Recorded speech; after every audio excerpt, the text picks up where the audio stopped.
Baby of the হাউজের পথে নাহিদকে স্বাগত।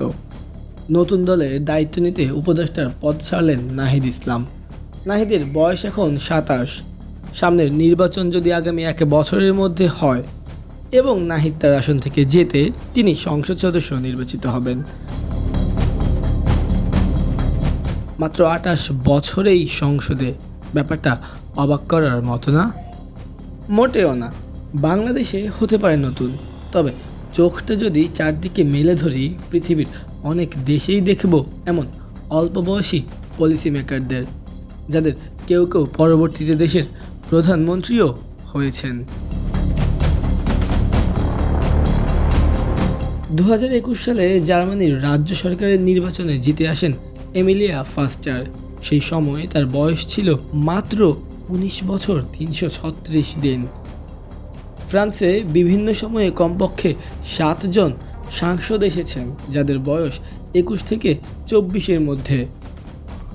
অস্ট্রেলিয়ার 17তম প্রধানমন্ত্রী হ্যারল্ড হল্ট যখন প্রথম সংসদ সদস্য নির্বাচিত হন তার বয়স তখন সবে 25 ছুঁয়েছিল।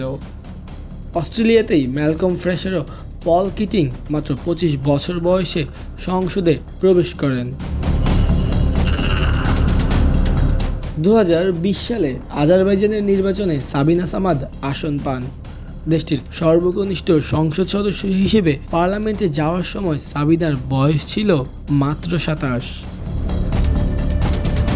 সব কিছু বাদ দিয়ে পাশের দেশ ভারতেই যদি চোখ রাখি, 1984 থেকে সর্বশেষ 2024-এর নির্বাচন, 11 নির্বাচনে কমপক্ষে 11 জন জয়লাভ করেছেন যাদের বয়স 25 থেকে 27-এর আশপাশে। এসবের বাইরে Hungary, Finland, Hong Kong, Iran, Ireland, ইতালিতেও অল্প বয়সী সংসদ সদস্যের অভাব ছিল না কখনোই। চোখ মেলাতেই বোঝা যায় ইউরোপ, আমেরিকা, অস্ট্রেলিয়া কিংবা আমাদের এশিয়া ও মধ্যপ্রাচ্যেও অল্প বয়সী সংসদ সদস্য এসেছেন। নাহিদ তাদের কাতারে যেতে পারবেন কিনা তার উত্তর সময়ের হাতে, তবে ইতোমধ্যেই তিনি রওনা দিয়েছেন বেবি অব দ্য হাউজের দিকে।